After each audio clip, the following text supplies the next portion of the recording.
बिस्मिल्लाहिर्रहमानिर्रहीम। अस्सलामुअलैकुम नाजरीन कराम, नई वीडियो में आपको खुश आमदीद कहते हैं।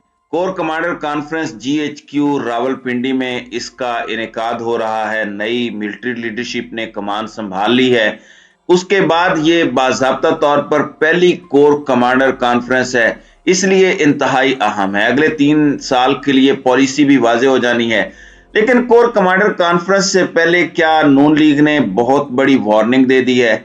और नून लीग इस वक्त कौन सा ऐसा मिजाज है जिसे समझ चुकी है और जिसे समझकर इस वक्त कुछ बहुत बड़े इकदाम उठा रही है? इस वक्त नवाज शरीफ को ब्लैकमेल कौन कर रहा है? ये बड़ी अहम चीजें, अहम डेवलपमेंट्स हैं जिसने एक नया पिंडोरा बॉक्स खोल दिया है। जबकि शहबाज शरीफ के खिलाफ बगावत और मरियम ग्रुप इस वक्त सामने तो आ रहा है, लेकिन इस सब के अंदर जो मुक्तदर हलकों के साथ इस वक्त इस इंपोर्टेड हुकूमत के ताल्लुकात हैं, क्यों इस वक्त बहुत से शकूक व शुबहात नून लीग के जहन में पैदा हो चुके हैं? क्यों बार बार उन्हें मुखातिब करना पड़ता है? क्यों वो इस वक्त पूरी की पूरी अपनी स्ट्रगल इस चीज पर मरकूज रखे हुए हैं कि कहीं एस्टेब्लिशमेंट इधर उधर न सिरक जाए? नाज़रीन कराम, जब नई मिलिट्री लीडरशिप आई तो इससे पहले समरी का मामला था, अप्रूवल का मामला था। इस सारे मामले के अंदर भी बड़ी कोशिश की गई कि इमरान खान बामुकाबला जनरल आसिम मुनीर करवा दिया जाए। इमरान खान ने बड़ी महारत से, बड़ी अक्लमंदी से, बड़े तदब्बुर से एक जीरक सियासतदान होने का सबूत देते हुए इस क्लैश को अवॉइड किया। उसके बाद अभी तक बहुत सी ऐसी चीजें जारी हैं, ऐसी चीजें की जा रही हैं। एक जानिब कल फवाद चौधरी ने एक स्टेटमेंट दी कि हम एस्टेब्लिशमेंट के साथ अच्छे वर्किंग रिलेशन चाहते हैं और जनरल आसिम मुनीर के आने के बाद बहुत कुछ मुस्बत अंदाज में बदला है, लेकिन कुछ ऐसी चीजें जरूर हैं जो अभी तक नहीं बदली। आजम सवाती इसकी बहुत बड़ी मिसाल है।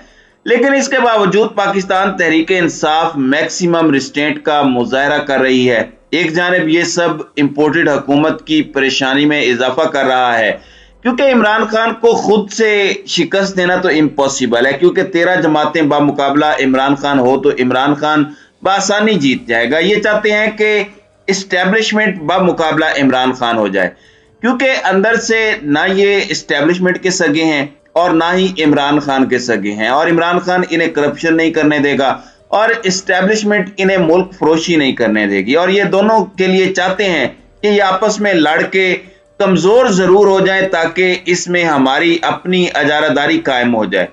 अब यहाँ पर कुछ सहाफी हैं जिनमें हामिद मीर भी हैं, अंसार अब्बासी भी हैं। अंसार अब्बासी तो पिछले 8-10 महीने से मुक्तदर हलकों की जो पल्स है उसको वो समझने की अगर किसी ने कोशिश करनी है तो वो अंसार अब्बासी का पिछले 8-10 महीनों के कॉलम पढ़ ले, उनका कोई वीलॉग या तजिया सुन ले, उसे सब समझ आ जाएगी। हामिद मीर भी बड़ी अंदर की बातें बताते हैं। अगर आप उनके रिसेंट कॉलम्स पढ़ें तो आपको एक नैरेटिव बनता हुआ मिलेगा जो नून लीग के लिए बहुत ज्यादा परेशानियों में इजाफा कर रहा है, जिसकी वजह से उनकी बौखलाहट बढ़ती जा रही है। वो नैरेटिव ये है कि सियासतदान मुकम्मल तौर पर नाकाम हो चुके हैं। इसमें एक जानिब सियासतदानों को ये पैगाम भी दिए जा रहे हैं उनके जरिए कि अगर मामलात हल ना किए गए तो फिर आप माजी से सबक सीख लें। माजी का सबक क्या था? माजी में कभी मार्शल लॉ की सूरत में, कभी मुल्क में फौजी इमरजेंसी की सूरत में कुछ ना कुछ हुआ, तो इस तरह के मीर साहब मशवरे दे रहे हैं। दूसरी जानिब अंसार अब्बासी ने यहां तक कहा कि एक वक्त था जब इमरान खान जिद पर अड़े हुए थे और अब PDM जिद पर अड़ी हुई है। यानी ये भी कुछ ऐसी बातें हैं जो इस वक्त नहीं मान रहे और कहा जा रहा है कि अगर ये वो बातें मान लें तो ज्यादा बेहतर है। आप देखें कि लाहौर हाई कोर्ट के फैसले के बाद इनका एक प्रेस कॉन्फ्रेंस करना, फिर कहना कि सुप्रीम कोर्ट इस पर आज खुद नोटिस ले, तो गोया ये एक तरह का शिकस्त का एतराफ है। फिर ये कहना कि हम सुप्रीम कोर्ट में हाई कोर्ट का फैसला चैलेंज करने जा रहे हैं, इस फैसले की कोई तुक नहीं बनती जो लाहौर हाई कोर्ट ने दिया। तो ये सारी चीजें जब हम एक इक्वेशन के अंदर डालते हैं तो हमें एक मिजाज, एक ओवरऑल नैरेटिव मिलता है। वो एक डर है जो कि एस्टेब्लिशमेंट के करीब समझे जाने वाले, एस्टेब्लिशमेंट के अंदर की खबर रखने वाले सहाफी बना रहे हैं। وہ یہی ہے کہ اگر عمران خان سے ہمیں کوئی زیادہ اچھے کی امید نہیں ہے، اگر عمران خان کے ساتھ اسٹیبلشمنٹ نہیں ہے تو آپ کے ساتھ بھی ہم نہیں ہیں۔ آپ نے بھی کوئی خاص کام نہیں کیا، آپ نے بھی کوئی بہت بڑا تیر نہیں مار لیا، آپ نے بھی آ کر کوئی کچھ خاص اکھاڑ نہیں لیا، اور آپ نے بھی ملک کا بیڑا غرق کیا ہے۔ تو کہا جا رہا ہے کہ اس وقت سیاستدان نہیں سمجھ رہے، بتایا یہ جا رہا ہے کہ سیاستدانوں کو ملک کا احساس نہیں ہے، سیاستدانوں کو اصل مسائل کی جانب جانا ہوگا۔ ناظرین اکرام، آپ دیکھ لیں کہ یہ عمران خان پر سلیکٹڈ ہونے کا الزام لگاتے تھے، اس وقت حکومت بیک ٹو بیک یہ کمیونیکیٹ تو کرواتی رہی کہ باجوہ ریڈ لائن ہے، اسٹیبلشمنٹ یہ کر دے گی وہ کر دے گی، وہیں دوسری جانب کوئی ایسی سٹیٹمنٹ آتی ہے جو عمران خان اور جنرل باجوہ گٹھ جوڑ کی بات کرے۔ ابھی کل ہی سٹیٹمنٹ اسٹیبلشمنٹ کو ایک سیمینار میں تڑی لگائی گئی، وارننگ دی گئی۔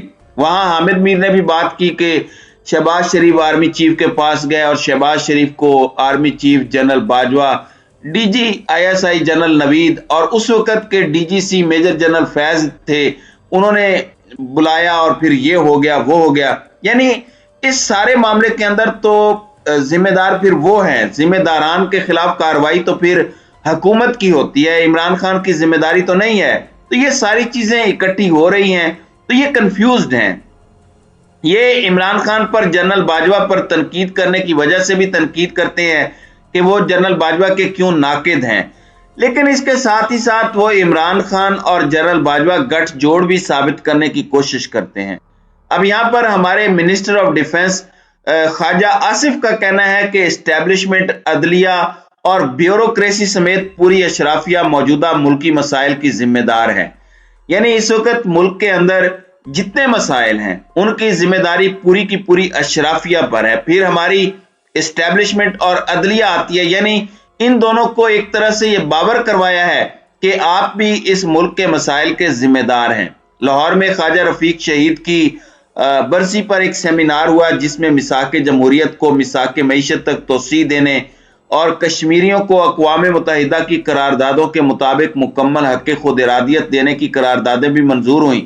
اس میں خواجہ سعد رفیق وزیر برائے ہوا بازی نے بات کی، انہوں نے کہا کہ کسی کو کوئی سیاست سے مائنس نہیں کر سکتا، خدا را سیاست اور جمہوریت کی ریڈ لائن کو کراس نہ کریں، اسمبلیوں اور استعفوں کو ختم کرنے کی بات نہ کریں، اسمبلیاں اس طرح ختم نہیں ہوتی جس طرح سے آپ ختم کرنا چاہ رہے ہیں۔ لیکن اس سب کے اندر میرے لیے جو سب سے قیمتی بات ہے وہ ہمارے منسٹر آف ڈیفنس، ہمارے وزیر دفاع کی گفتگو ہے۔ انہوں نے یہ بات کہی ہے کہ نواز شریف کمپرومائز کر جاتے تو پاناما سمیت کسی بھی چیز سے کچھ نہ نکلتا۔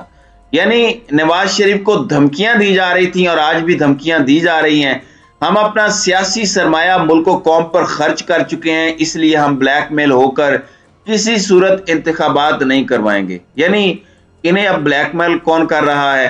ہم نے اپنی پوری سیاست کی سر دھڑ کی بازی لگا دی ہے، اس لیے ہم بلیک میل نہیں ہوں گے۔ کون کر رہا ہے بلیک میل؟ کس کی طرف یہ اشارہ ہے؟ پھر انہوں نے کہا کہ پی ٹی آئی والوں کے استعفے قبول کر لیے جانے چاہیے۔ اس کے بعد عمران خان پر بھی گفتگو کی۔ انہوں نے یہ بھی کہا کہ ملک کو دیوالیہ پن کے قریب لانے میں عمران خان کے لانے والوں سے بھی پوچھا جانا چاہیے۔ آپ تو حکومت میں ہیں، یہ کہہ رہے ہیں کہ ان کے خلاف ایکشن ہونا چاہیے، نہ صرف خان پر بلکہ خان کو لانے والوں پر بھی۔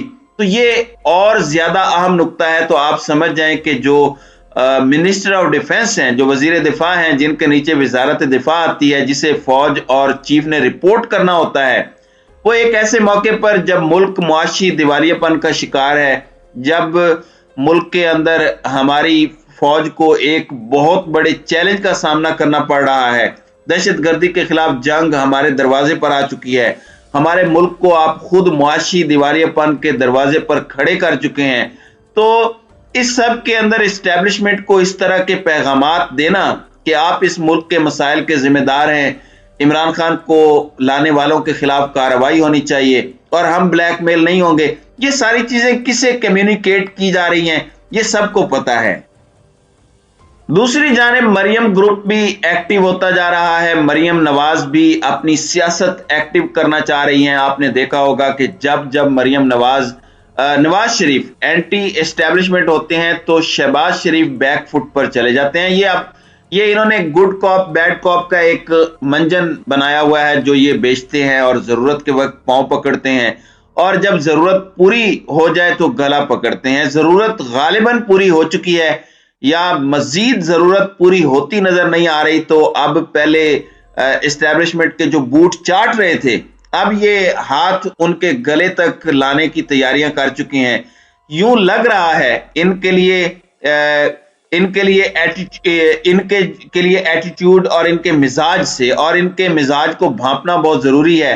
ये इंडिकेटर्स होते हैं इस तरह की बातें, इन्हें जब आप पूरी पिक्चर में ढालते हैं तो फिर पूरी कहानी की समझ आ जाती है।